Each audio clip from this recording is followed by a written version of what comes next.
Creating Asana tasks from Gmail using Zapier starts right in your Zapier dashboard, where you'll build a Zap that turns matching emails into actionable tasks automatically. It's a fast way to stop copying and pasting and start getting things done, and I'll walk you through every setting so you get it right the first time. If this helps you save time, please like and subscribe, and let's set this up. First, open your browser and go to zapier.com, then sign in with your email and password. Once you're in, wait for the dashboard to fully load. It's tempting to jump ahead, but you want to avoid connection hiccups. While you're here, confirm that both your Gmail and Asana accounts are already connected to Zapier, because we'll pull them in later. If not, head to My Apps under the left menu and add them now. In the upper left corner, click the orange Create button, then choose Zaps from the drop-down. The Zap editor opens with a blank canvas. Everything starts with a trigger, so your first move is to define what kicks off this automation. Click the trigger step in the editor and search for Gmail. Select it, and you'll see a list of trigger events. I always choose New Email Matching Search instead of just New Email. That way I can filter right inside Gmail's powerful search syntax, so only the emails that really matter become tasks. For example, you could use inbox from boss@company.com subject, urgent to catch project requests without pulling in every newsletter. After you pick that, Zapier prompts you to connect your Gmail account, choose your account or sign in if prompted. Then you'll see a search string box.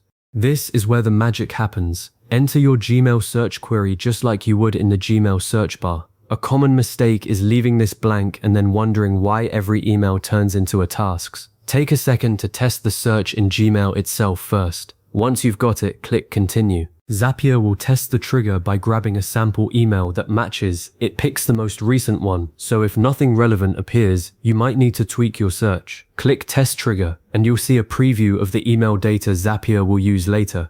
If it finds a matching email, you're good. If it doesn't, adjust the string until it does. Now click the plus icon to add an action step and search for Asana. Select it, then choose the Create Task Action event. This is what will actually build the task.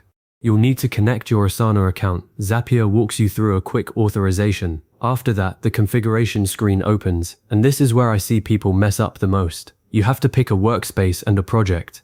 The workspace is the top-level container, like your company name, and the project is where the task will live. I once accidentally kept the default personal workspace and then spent 10 minutes wondering where my tasks went. So always double check that you're in the right workspace, then pick the exact project. Next, you'll map fields from the Gmail sample data into Asana's task fields. Drag the email subject into the task name field. That's the most important mapping, because that's what you'll see in Asana's list. For the task description, I like to use the plain text body snippet, not the full HTML version, to keep the task clean and readable. You can also map the sender's email into a custom field if you use Asana custom fields, or add the email date as the task due date with a little pre-processing. One pro move: add a static prefix to the task name, like email, followed by the subject, so tasks stand out from others.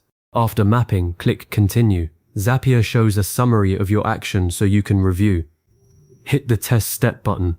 Zapier sends a test task to Asana using that sample email. Watch for a green success message. If you get a red error, check your field mappings and that the project still exists. Open Asana in another tab, go to the project you selected and refresh. You should see the new task with the subject and description. Click on it to confirm that the email content transferred correctly and that any custom fields landed where you expect. If something's off, you can go back and tweak the mappings, then test again. This real-time check saves you from publishing a dud. Once you're happy, it's time to go live. At the top right of the editor, click Publish. The toggle turns on and your Zap is running. Now send a test email that matches your filter to your Gmail account. Wait about a minute for Zapier's polling interval, then check Asana for the new task. It should appear automatically. I also recommend opening Zapier's Zap history later. You'll find it under Zaps in the sidebar.